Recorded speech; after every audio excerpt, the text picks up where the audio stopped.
Hey everyone, welcome to the top 10 Magic cards to first pick in your Aether Revolt draft tonight. So good luck in that, but first I want to give a big thank you to the whole box and dice for taking us 20 through 11, but I got it from here. Let's go!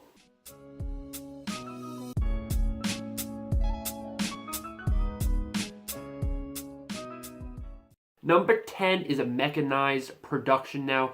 This card reads a little weird, right? Because you're never really going to use the win condition. Mostly this is to take a vehicle, or take a prophetic prism, or take a creature, and just make a lot of those if possible. So Saheeli's Artistry is a card that was a bomb in Kaladesh Limited, and this, if it survives for a turn or two, just exactly that same effect. If this survives for 3 turns, 5 turns, all of a sudden you have surmounted an overwhelming board state your opponent just simply cannot come back from.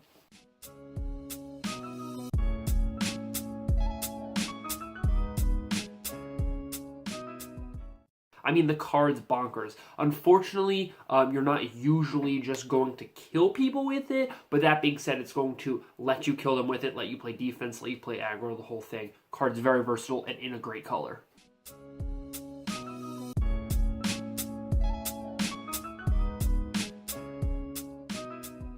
Now, number 8, I have Tezzeret, and this is simply because I'm not sure how strong blue-black is in Aether Revolt yet. It was pretty good in Kaladesh when it worked, but it still wasn't a premier archetype, and I think the same for Kaladesh. That being said, the 2 walkers in this set are a big step up from the walkers in Kaladesh. They can both protect each other, they both have good card advantage engines as their +1, and their ultimates are achievable and game-breaking and limited.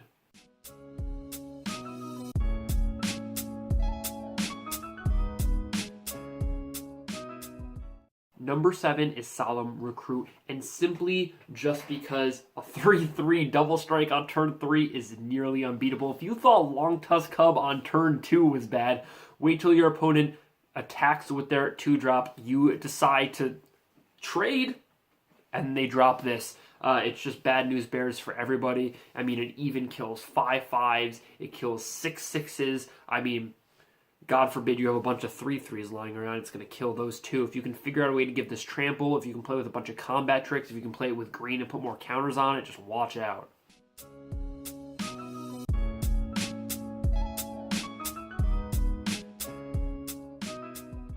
Now, Yehedi's Expertise is the most interesting card I'm going to talk about today, and that's because people are going to compare it to Fumigate in Kaladesh, but it's not that at all, and I don't want to get it twisted. The card is good.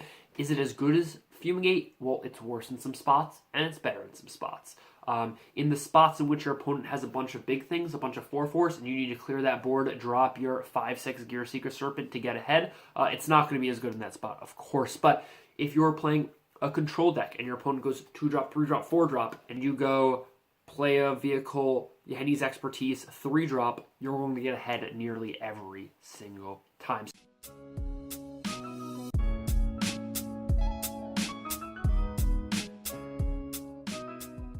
So now we're getting into the game-breaking ones. Quicksmith Spy is great. Not only is it a 2/3 for 4, but you can chump block with it, you can attack freely with it. It doesn't need to be on the battlefield for the ability to work. So just play it, put it on your Prophetic Prism, put it on your Metal Spinner's Pulsonaught, put it on your random vehicle, and every time you tap it, it does work. I mean, card's insane. It's in the best color for artifacts. It's in a good color for the deck anyways. I mean,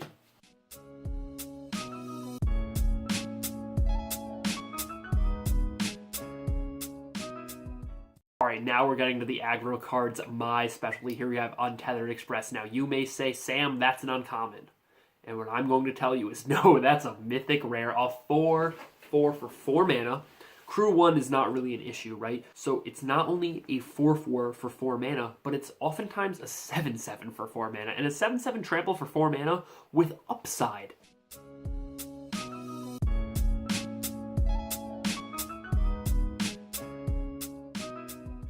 Walking Ballista. I mean, this card is ballistic. It's insanely good.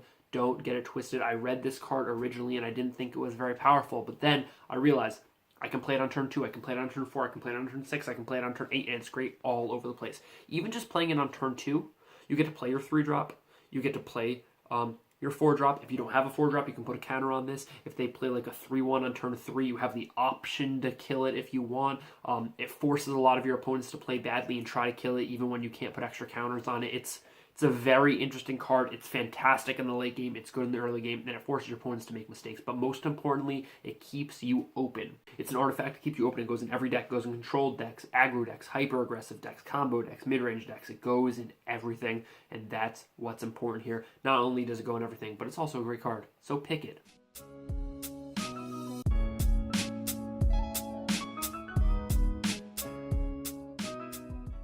All right, and number 2 here we have a Johnny Unyielding. Only number 2 because of the white and green mana cost and the fact that it's 6 mana, but this card is fantastic. Basically has a Doomblade or Swords to Plowshares attached to it. It can kill 2 of their best creatures if you want to. Also a great card advantage engine, and let's not forget that the -9 is just game-breaking.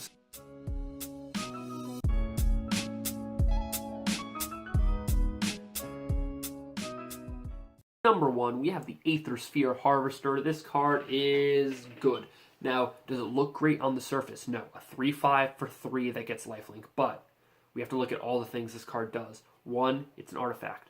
2, it's a vehicle. 3, low crew cost, right? So everything we said about Untethered Express, true here. It's great with things like Saram that let it draw a card, right? It's great with all of your vehicle things. It's great with like siege modification, stuff like that. Also, fantastic against aggro decks, fantastic in aggro decks. On top of that, it makes energy, so it goes in all your energy shells, right? If you're using Aether Swooper to attack in the air for 1 and make a guy, all of a sudden you drop this, you make another guy, you tap it, you crew, you attack. It's all beautiful. So thank you for watching this mini-series before you draft. Hopefully this helps. Hopefully you watched my previous draft videos. They're going to be around me over here. So thank you for that. I've gotten 2 drafts in so far. Hopefully they help you on your Friday night, your Saturdays, your Tuesdays, whenever you draft this week. Good luck. Let me know how you do. If you think I missed anything, let me know in the comments section down below. Also, go check out my guy, The Whole Box and Dice. He helped me out with these videos. He was really awesome. Really easy guy to work with. And he made a great video. So thank you for that as well. Don't miss me on Twitch, twitch.tv/SamBall49. And I will see you later today with some more draft.